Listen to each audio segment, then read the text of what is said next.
안녕하십니까. 한국에서 상속 및 상속증여세 전문 변호사로 활동하고 있는 이유리 변호사입니다. 오늘은 해외 거주자 입장에서 상속인들과 별다른 협의도 잘 되지도 않고 아버지나 어머니가 한국에서 사망하시면서 별다른 좀 재산을 남겨두지 않아서 하지만 한국에 있는 아들은 대단히 많은 재산을 좀 많이 받은 경우에 어떤 해외 거주자 입장에서 자주 발생하는 부모님 사망에 따른 상속권을 회복하거나 상속권을 좀 확보할 수 있는 방법이 무엇이 있는지, 또 이런 것들을 확보하기 위해서 어떠한 소송 절차를 거쳐야 하는지, 이런 부분들을 좀 살펴보려고 합니다.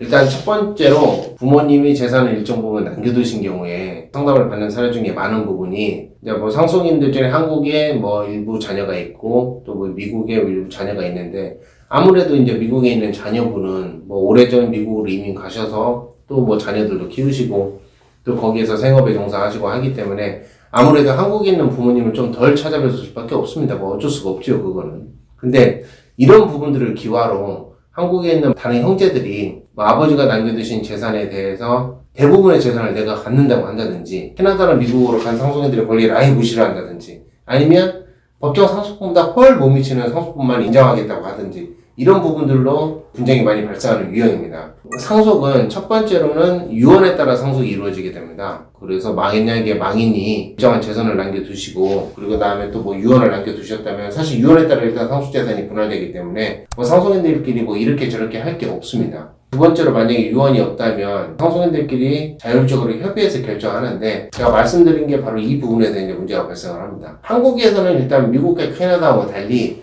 미국과 캐나다에서는 상당히 많은 분들이 유언에 대한 대비도 하시고 신탁도 하시고 하시는데, 한국에서는 그냥 신탁이라는 제도가 일단 활성화되어 있지 않고요.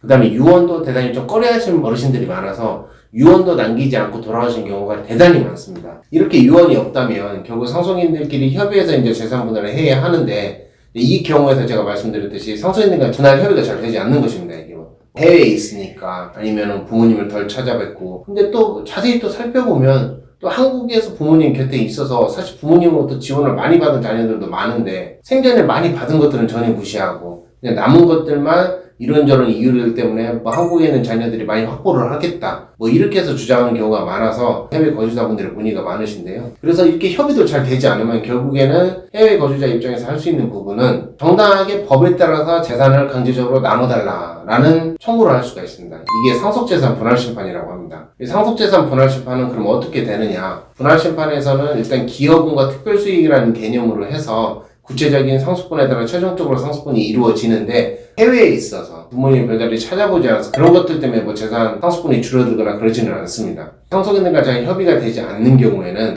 해외 거주자 입장에서는 상속재산 분할심판을 통해서 정당한 상속분을 찾을 수가 있는데, 특히 한국에 있는 자녀들이 생전에 이미 부모로부터 많은 재산을 증여받은 경우, 오히려 많이 증여받은 만큼 남은 상속재산에 대해서는 더 많은 상속분을 확보할 수도 있습니다. 그래서 이 상속재산 분할심판이 부모님 사망 이후에 형제들과 뭔가 협의가 잘 되지 않을 때 경우에 따라서는 이 상속재산 분할심판을 제기하는 게 해외 거주자 입장에서는 대단히 큰 힘이 될 수가 있습니다. 어쨌든 자녀들이 생전에 증여받은 재산이 무엇인지 입증의 여부가 문제가 있겠지만, 입증만 된다면 결국 남은 재산은 그런 것들까지 고려해서 공정하게 분배가 되기 때문에 결국 생전에 물리적으로 거리가 멀어서 찾아뵙지 못했지만은 곁에 거주하면서 부모님으로부터 많이 지원을 받은 상속인들이 있다면 약간 소외가 됐던 그런 부분들을 충분히 보상을 받을 수가 있습니다. 자, 그 다음에 두 번째로는 이 부모님이 돌아가셨는데 재산이 하나도 없는 것입니다. 해외 거주자 입장에서는 또 부모님이 이 재산을 어떻게 처리했는지에 대한 사례를 알 수도 없습니다. 한국에서 거주하지 않으시기 때문에 부모님과 자녀가 어떻게 재산 분할을 하는지 별도로 내가 알아볼 수 있는 통로가 있다든지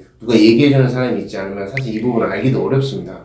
그래서 해외 거주자 입장에서는 부모님이 막상 사망하셨는데 재산이 하나도 없고, 그래서 나는 전혀 상속분을 못 받고, 근데 보니까 들리는 소문에 의하면 오빠는 상당히 재산을 받아서 한국의 비싼 아파트에 거주를 한다든지 또 차량을 바꾸고, 수입에 비해서는 도저히 그럴 수가 없는데 이게 다 어떻게 되는지는 사실 가족들 간에 뻔한 일이거든요.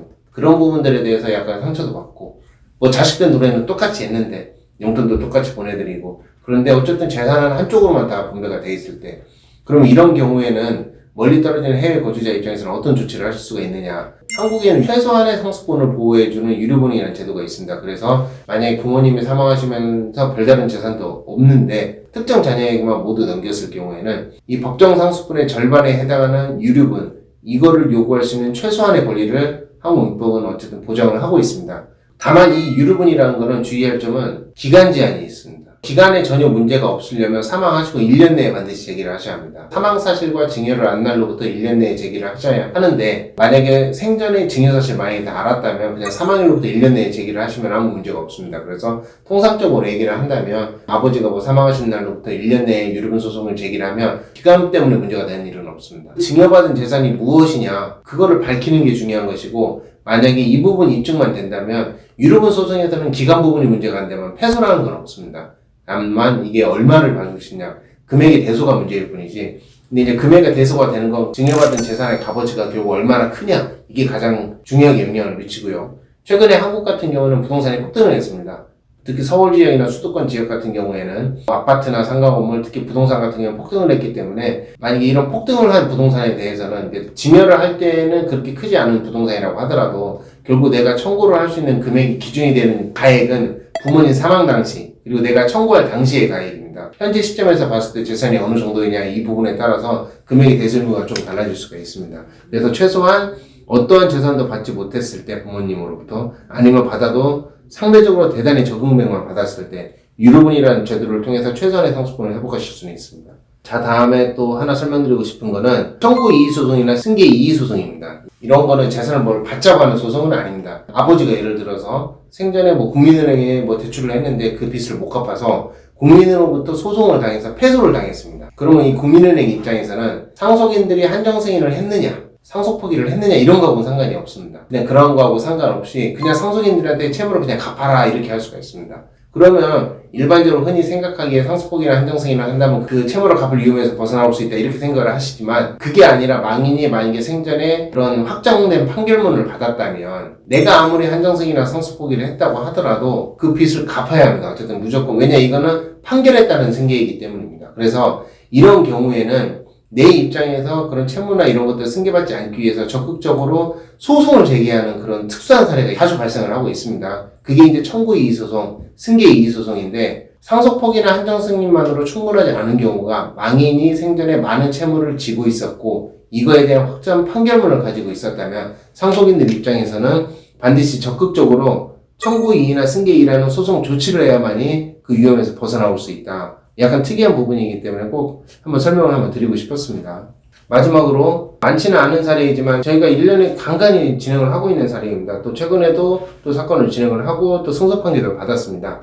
뭐냐면, 이게 예전에는 한국에 있는 자녀들이 미국에 있는 자녀를 빼고 자기들끼리만 이렇게 상속을 받는 경우가 간간히 있었습니다. 미국에는 없지만 한국에는 가족관계 등록제도가 있고, 가족관계 등록 제도가 생기기 전에는 호적 제도가 있었습니다. 일일이 사람들이 수기로 다 작성을 했던 터라 어떤 자녀가 빠진 경우도 많았고요. 예전에 70년대, 80년대, 60년대에는 딸 같은 경우에는 출가 외인이라고 해가지고 결혼을 하면 호적에서 제외가 돼서 남자 쪽으로 이전을 하게 됐거든요. 그래서 만약에 딸이 미국으로 이민을 갔다면 결혼을 해서 아버지 쪽 호적에서는 이제 아예 제적이 돼가지고 나오지 않아서 이런 연유들 때문에 나 모르게 상속이 이루어진다든지, 아니면은 한국에서 이제 형제자매들이 상속 처리를 할 테니까 빨리 어떤 서류를 해서 보내달라. 이제 해외에 계신 분들은 한국 사정도 잘 모르고 하니까 뭐 형제들이 요구하니까 위임장 이런 걸 보내줬다가 나중에 알고 보니까 재산은 그냥 한국에 있는 형제들만 상속을 받는다든지, 이런 경우들이 문제가 많이 생겨서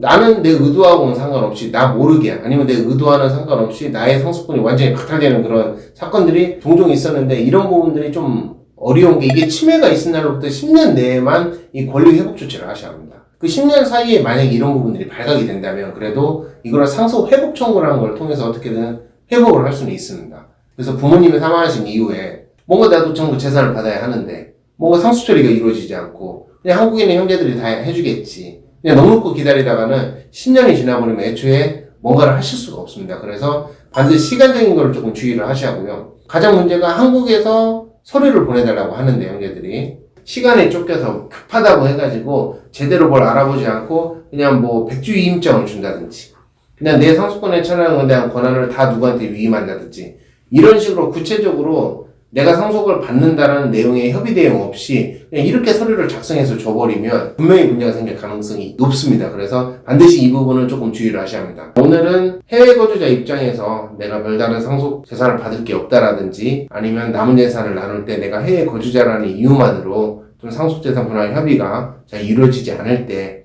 아니면 내가 억울하게 상속권을 침해가 됐을 때, 아니면 억울하게 채무를 승계함을 받았는데 소송으로 이런 것들이 들어왔을 때 내가 이런 것들을 적극적으로 어떻게 조치를 해야 하는지에 대해서 좀 자세히 알아봤습니다. 사실 이 내용 하나하나가 대단히 어려운 내용들입니다. 이 내용으로 충분치는 않겠지만은 기본적인 내용만 파악을 하시고 언제 기회가 되면 각 유형별로도 내용을 한 번씩 자세히 살펴볼 수 있는 시간을 한번 갖도록 하겠습니다. 본 영상에 관련된 내용에 대해서 궁금한 부분이 있으시면 제가 미시 USA에 칼럼을 기재하고 있습니다. 영상에 보이시는 링크를 통해서 궁금한 점 질문을 남겨두시면 비슷한 유형의 질문을 저희가 유형화해서 영상으로 답변을 드리도록 하겠습니다.